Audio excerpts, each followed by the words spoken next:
Hey, what's going on, everyone? I had a bit of a busy earlier day today, but I'm going to go ahead and record a video right now for you, anyways, to give you an update on where we're at with crypto prices since yesterday. So, starting in the general crypto market, we can see that Bitcoin is down 1.87%. It is now below $27,000 at $26,620. We're down on Ethereum. I mean, most of the market you can clearly see is in the red. There's only a couple that are slight greens. Ethereum is down 2.16%. BNB is down 1.84%. It's still above $210. We're seeing more of an impact hit on things like AAVE, which is down 4.99%. We also have GRT is down 5.43%. And then we can see as well that there are things such as OP token down 7.22%. LDO is down 5.62%. So a lot of tokens feeling the pain today. Not an insane amount, but they're down. And here we go. So looking at the Bitcoin trading charts, we can see that we do have a little bit of green on the new day, suggestively up 0.26 since that candle closure about an hour ago as of the time of recording this video. But it did have that red candle. Not a massive amount of volume either. It's pretty on par with what we've been seeing, I'd say, on average. And keep in mind that we're still in that death cross. So this is still a bearish, more long-term based indicator. And as it is right now, everything's been moving sideways. We're kind of moving towards the direction here of right around this range that we were seeing at approximately $26,000. Still holding above it right now, but I would keep an eye on that. And we still have a key level support around 25,400, and then as well as 24,260-ish. But 25,000 makes a lot of sense from a psychological standpoint. So there's also that level to watch out. For Ethereum, we do have that red candle drop, just like we saw with Bitcoin. Again, general crypto market, we can see pretty much everything's in the red. Now, Ethereum, a little bit on the green in the day, new formation, still in the death cross, closed out quite a bit lower than this level of previous support, now level of resistance. And with 2 days of closure below this, it's not a good sign. A third day of closure would be really bad because 3 instances forms a much stronger trend, suggesting that we would potentially see even further pain. And I would really keep an eye on 1,500 on that psychological level for the next drop on Ethereum if that was to happen.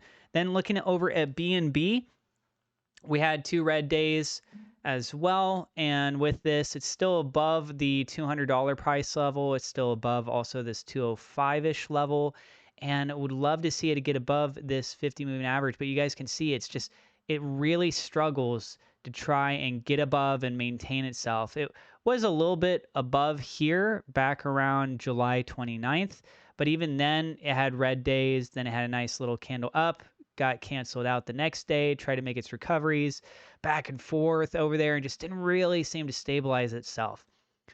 Then we take a look over at SafeMoon on the Binance Smart Chain. It is up 0.02%, $27,000 in buy volume, $9,100 in sell volume. SafeMoon on the Ethereum side, no percentage change. There's one transaction. It was $31. SafeMoon for Polygon is down 3.15% with $1,300 on the buy side, $21 on the sell side. Blockbuster Tech down 2.73%, $4,200 in buy volume, $4,700 in sell volume. So about $5,000 more on the sell side by comparison. I'll go ahead and include this in this video as well. I don't know how many days I will include this because unfortunately with Drip in its circumstance, we're on the sidelines having to wait for the Drip faucet to have those updates come through. And until then, I am not expecting to see a green day. I'm just being very realistic with you guys. But the announcement of that change that is coming is what we saw with this nice run up. And until that actual release, I don't know of how much opportunity we're going to see of green pushes going through here. But at least I'll give you guys an update for now. It's down 5% in the last 24 hours, $431 in buy volume, $6,800 in sell volume.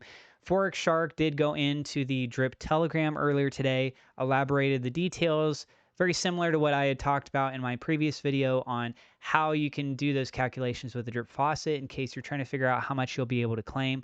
And for any of you guys that are watching this video that are not caught up to speed, basically drip was hyperinflationary, and with that, it was running rampant. The price was day over day going down. You guys can see that even just on what I'm showing you right here. And it was much worse. It was a long time. This is something that is going to nip that in the bud.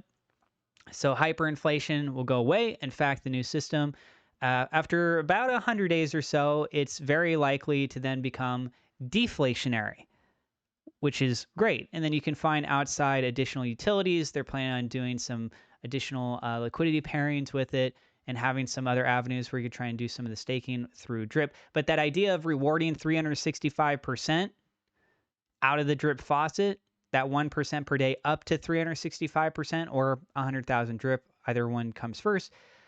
Yeah, that contributed during a bear market to hyperinflation. Now it's going to be changed to 100%. So essentially, that means that whatever people put into it, they will get that back. And then that's it. You look at the other avenues for things, and that's what I got for you guys in this video. So thank you so much for tuning in. Thank you so much to my Patreon supporters. Double shout out. Thank you to WeLoveSafeMoon.com, Victor Vegas, SafeMoon, Oz for being the higher level patrons. Thank you to my YouTube members for your support as well. God bless, and we'll see you in the next episode.